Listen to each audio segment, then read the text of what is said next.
महाराष्ट्र में हुए स्थानीय निकाय के चुनाव में बीजेपी का डंका बज गया।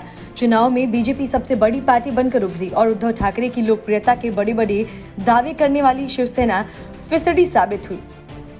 बीजेपी के साथ मिलकर चुनाव लड़ने वाली शिवसेना महाराष्ट्र में दूसरी बड़ी पार्टी बनकर उभरी थी, लेकिन चुनाव के बाद उसने कांग्रेस और एनसीपी के साथ मिलकर सरकार बनाई।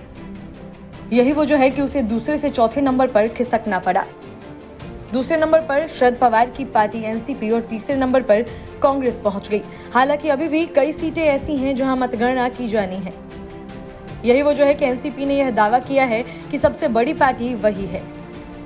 लेकिन चुनाव नतीजे बताते हैं कि 32 जिलों की 97 नगर पंचायतों में सबसे ज्यादा 384 सीटें बीजेपी की झोली में आई हैं।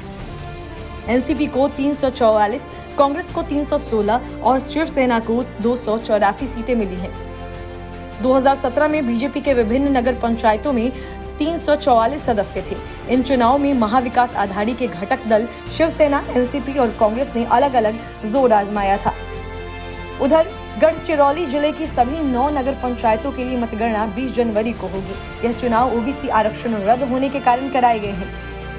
विधानसभा में नेता विपक्ष देवेंद्र फडणवीस ने कहा कि इन चुनाव नतीजों ने महाविकास आघाड़ी सरकार को नकार दिया है। आघाड़ी सरकार धन शक्ति, दंड शक्ति और सत्ता का कितना भी दुरुपयोग कर ले, बीजेपी पहले नंबर की पार्टी थी और रहेगी। अकेले बीजेपी ने 24 और सहयोगियों के साथ 30 नगर पंचायतों में सफलता हासिल की है। एनसीपी ने भी नगर पंचायतों में नंबर 1 होने का दावा किया है। प्रदेश अध्यक्ष जयंत पाटिल ने एनसीपी को वोट देने के लिए सभी मतदाताओं का आभार प्रकट किया है। उन्होंने कहा कि एनसीपी ने परिवार संवाद के तहत गांव-गांव का दौरा कर कार्यकर्ताओं के विचार सुने।